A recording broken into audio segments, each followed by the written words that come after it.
Hello everyone. आज हम लोग जो है वो क्लिनिकल साइकोलॉजी का nature, history and difference between clinical and abnormal psychology का स्टडी करेंगे। ये जानने का कोशिश करेंगे कि क्लिनिकल साइकोलॉजी का नेचर क्या है, उसका इतिहास क्या है और difference between clinical and abnormal psychology, ये दोनों में डिफरेंसेस क्या है।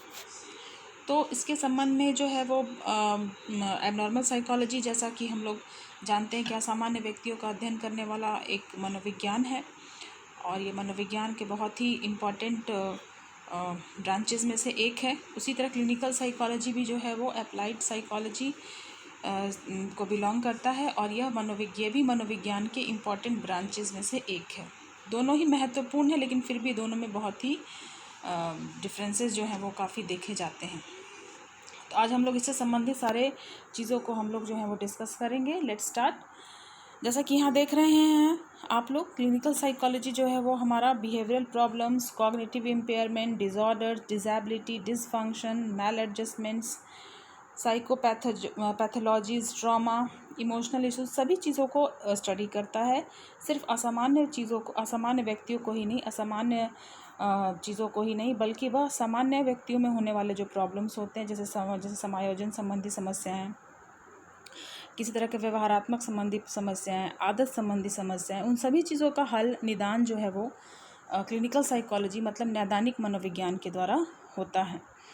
तो नैदानिक मनोविज्ञान जो है वो यह जो है वो एक इतना महत्वपूर्ण ब्रांच है मनोविज्ञान का कि इसके द्वारा जो है वो सामान्य और असामान्य दोनों ही तरह के व्यक्तियों का अध्ययन जो है वो किया जाता है, रोगों का डायग्नोसिस किया जाता है, उसका ट्रीटमेंट किया जाता है।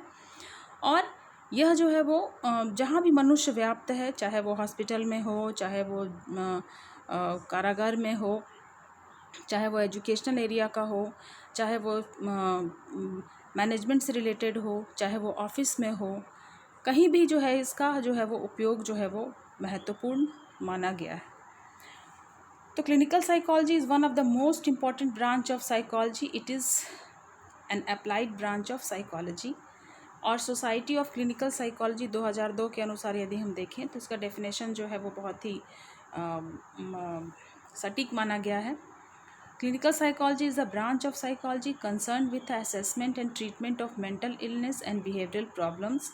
Clinical psychology focus on the intellectual, emotional, biological, psychological, social and behavioral aspects of human functioning across the lifespan in varying cultures and all socioeconomic levels. Clinical psychology जो है साइकोलॉजी का, मनोविज्ञान का बहुत ही महत्वपूर्ण ब्रांच है और इसे जो है वो प्रयुक्त मनोविज्ञान की शाखा के रूप में देखा गया है, माना गया है। और क्लिनिकल साइकोलॉजी को 2002 में डेफिनेशन के द्वारा जो है और भी स्पष्ट रूप से इसे बताया गया है कि यह जो है वो कंसर्न है किससे, असेसमेंट एंड ट्रीटमेंट, असेसमेंट और ट्रीटमेंट से mental illness and behavioural problems. किसके लिए? मेंटल प्रॉब्लम्स या मेंटल इलनेस जो हैं या फिर व्यवहारात्मक समस्याएं जो होती हैं उसके लिए ये फोकस करता है बौद्धिक, भावात्मक, जैविक, मनोवैज्ञानिक, सामाजिक, व्यवहारात्मक एस्पेक्ट्स ह्यूमन का, जो कि मनुष्य का पूरे लाइफ स्पैन में यह वर्क करता है। यह जो है वो कल्चर के द्वारा भी प्रभावित होता है और जितने भी सोशो इकोनॉमिक लेवल्स हैं उसको भी प्रभावित करता है। अभी इस दौर में ये जो है वो बहुत ही इस टाइम में जो है अगर हम देखें कि बहुत सारे मजदूर जो हैं वो पलायन करके आ गए और उनका सोशो इकोनॉमिक लेवल यदि हम देखें, उनका यदि हम इमोशनल एस्पेक्ट्स देखें, इसका उनका मनोवैज्ञानिक एस्पेक्ट देखें, उनका सोशल एस्पेक्ट देखें, उसके द्वारा उनका व्यवहार जो है वो हम स्पष्ट जो है वो हम देख सकते हैं। उसका असर जो है वो उनके ऊपर भी हम देख रहे हैं।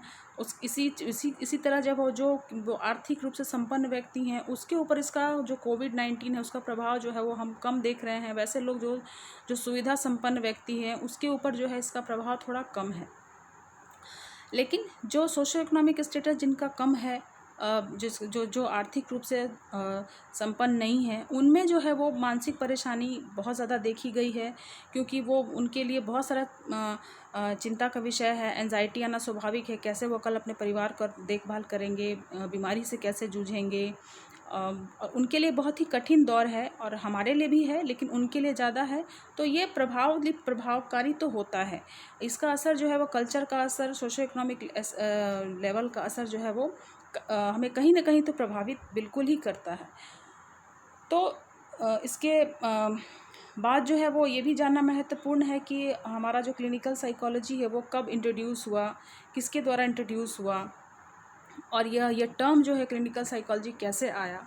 तो लाइटनर वाइटमर जो है वो उन्होंने जो है वो पहले ये जो आपका क्लिनिकल साइकोलॉजी जो है उसको जो है 1896 में ये जो टर्म है क्लिनिकल साइकोलॉजी को सर्वप्रथम उन्होंने जो है इसको लेकर आए इसको। Lightner Witmer first introduce the term clinical psychology in 1896। After that clinical psychology become a independent branch of psychology. और वाइटमर ने ही जो है वो सबसे पहले जो है इंट्रोड्यूस करवाया क्लिनिकल साइकोलॉजी के टर्म से 1896 में। उसके बाद जो है वो क्लिनिकल साइकोलॉजी जो है एक इंडिपेंडेंट ब्रांच ऑफ साइकोलॉजी के रूप में हमारे सामने जो है वो आज प्रस्तुत है। Clinical psychology includes the scientific study and application of psychology for purpose of understanding, preventing, relieving psychologically based distress or dysfunction to promote subjective well-being and personal development. Clinical psychology जो है वो scientific study करता है understanding उसमें understanding को develop करने में, preventing किसी भी तरह के रोग को प्रिवेंट करने में भी यह बहुत मदद करता है, उसकी रोकथाम करने में। इसके साथ साथ रिलीविंग साइकोलॉजिकली बेस्ड डिस्ट्रेस और डिसफंक्शन, जो डिस्ट्रेस और डिसफंक्शन जो अराइज होते हैं उससे रिलीव कराता है। To promote subjective wellbeing and personal development. इसके साथ साथ जो क्लिनिकल साइकोलॉजी है वो पर्सनल डेवलपमेंट को प्रमोट करता है, हमारे कुशल शेप को बनाए रखने में, उसे विकसित करने में यह काफ़ी जो है वो मदद करता है, उसको प्रमोट करता है।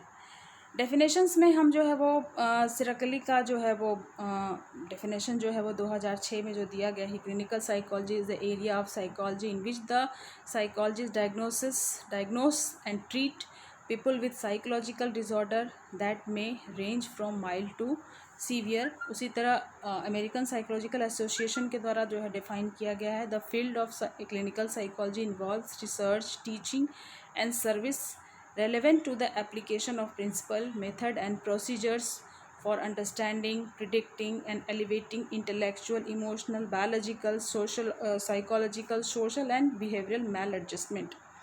Disability and discomfort applied to wide range of client population. Clinical psychology focus on intellectual, emotional, biological, psychological, social and behavioral aspects of human functioning across the lifespan in varying culture and all the levels of socio-economic levels. इसके इतिहास को यदि हम देखें तो इतिहास जो है वो 18वीं शताब्दी में जो है वो शुरू होता है। और ये फ्रेनोलॉजी जो कि personality by the shape of skull, इसका जो शुरुआत जो है इसकी जो है वो जो फ्रेनोलॉजी जो है उससे जो है शुरू होती है, वहाँ से शुरू होती है। और आज हम मॉडर्न क्लिनिकल साइकोलॉजी जो है वो स्टडी कर रहे हैं। और पहले जो है वो खास करके पर्सनालिटी को जो है वो स्कल के द्वारा जो है वो आइडेंटिफाई किया जाता था, फ्रेनोलॉजी जिसको बोलते हैं। फिजियोगॉनमी जो है वो study of shape of face, जो फेस के शेप के आधार पे जो है वो स्टडी किया जाता था। मेस्मरिज्म जो है जिसमें जो है मैग्नेट के द्वारा ट्रीट किया जाता था किसी तरह के मेंटल प्रॉब्लम्स को। इसके बाद आता है हमारा स्पिरिचुअलिज्म एंड मेंटल हीलिंग। इसके बाद जो काल जो आता है वो स्पिरिचुअल थॉट पे डिपेंड करता है। मेंटल हीलिंग, मानसिक शांति और मानसिक जो शक्ति होती है उस पर जो है वो फोकस हो जाता है।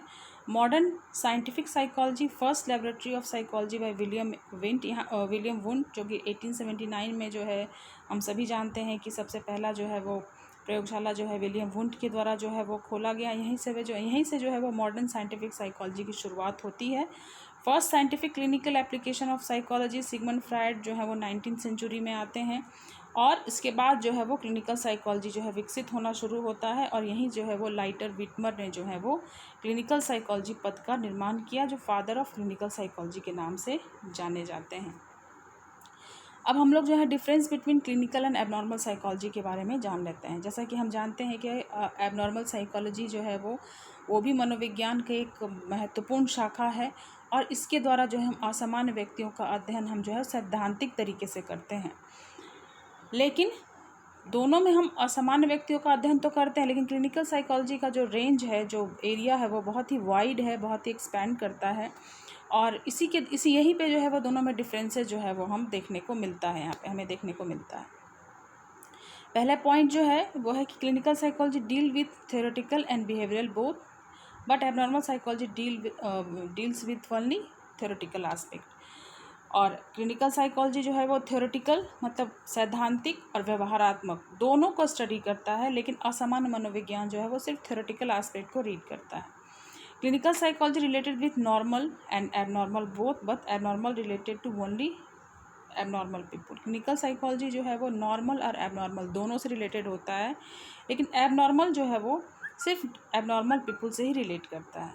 Clinical psychology outlook is personal but abnormal view is general. Clinical psychology जो है एक पर्सनल व्यक्ति को पूर्ण तरीके से जो है वो देखता है, उसके खुद के थॉट्स को, एक इंडिविजुअल के थॉट्स को, उसके पर्सनालिटी को, उसके इंटेलिजेंस को, उसके परेशानियों को एक इंडिविजुअल के रूप में देखता है। वो एक अगर कोई व्यक्ति क्लिनिकल साइकोलॉजिस्ट के पास आता है तो वो एक पर्सन के रूप में उसको देखेगा, ना कि जनरलाइज कैटेगरी में उसको नहीं डालेगा। लेकिन असामान्य मनोविज्ञान में हम लोग जो है जनरल के तौर पे सबको देखते हैं। जैसे मेंटल रिटार्डेशन है तो हम जनरली देखेंगे कि इस तरह का अगर होगा तो इस तरह का अगर हमारे पास आंकड़ा होगा तो ऐसे ही इसी कैटेगरी में सारे लोग जाएंगे। तो ये एक सामान्यकरण तरीके से, जनरल तरीके से एबनॉर्मल साइकोलॉजी उसको देखता है।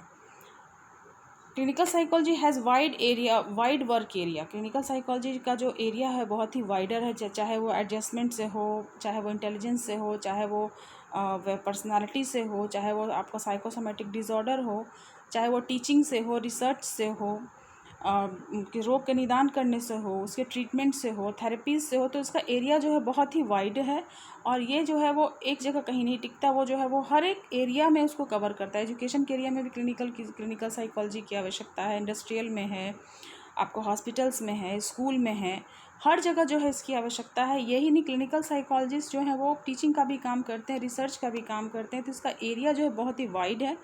वहीं एबनॉर्मल साइकोलॉजी का एरिया जो है वो लिमिटेड है। Clinical psychology related to teaching, but abnormal psychology is not like that. जैसे कि पहले बताया कि टीचिंग से भी रिलेटेड है, लेकिन एबनॉर्मल ऐसा नहीं है। Clinical psychology manage private practice where abnormal psychology has not this type of practice. Clinical psychology में डिग्री हासिल करने के बाद और ज्ञान प्राप्त करने के बाद हम जो है वो प्राइवेट प्रैक्टिस कर सकते हैं, दवाइयाँ लिख सकते हैं, हम प्रिस्क्रिप्शन दे सकते हैं पेशेंट को, उसको हम एडवाइस कर सकते हैं, उसको थेरेपी दे सकते हैं, हम अपना प्राइवेट प्रैक्टिस कर सकते हैं। लेकिन एबनॉर्मल साइकोलॉजी पढ़ने के बावजूद भी हम जो है वो किसी को एक नींद की दवा भी नहीं लिख सकते, किसी तरह का प्रिस्क्रिप्शन पे कोई भी एडवाइस भी हम नहीं दे सकते, क्योंकि हम उसके लिए जो है वो ऑथेंटिक हम नहीं माने जाएंगे, हम जो उसके लिए परिपूर्ण नहीं माने जाएंगे। लेकिन क्लिनिकल साइकोलॉजिस्ट जो हैं वो प्राइवेट क्लिनिक या प्राइवेट प्रैक्टिस जो है वो शुरू कर सकते हैं। तो इसलिए इससे भी पता चलता है कि इसका एरिया कितना वाइडर है, कितना जो है वो एक्सपैंड करता है ये। Clinical psychology related to diagnosis and treatment. Clinical psychology जो है रिलेटेड है डायग्नोसिस, रोग की पहचान करने से, उसका ट्रीटमेंट से भी है। वहीं एबनॉर्मल साइकोलॉजी जो है वो सिर्फ डील करता है थ्योरी से। तो आप लोगों ने देखा यहाँ पर कि यहाँ पे दोनों जो थोड़ा बहुत एक समान होने के बावजूद भी, थोड़ी सिमिलैरिटी होने के बावजूद भी, इसमें बहुत सारे डिफरेंसेस जो है वो हम देख पाते हैं। तो नेक्स्ट वीडियो में हम लोग जो है वो नेक्स्ट टॉपिक डिस्कस करेंगे। Thank you.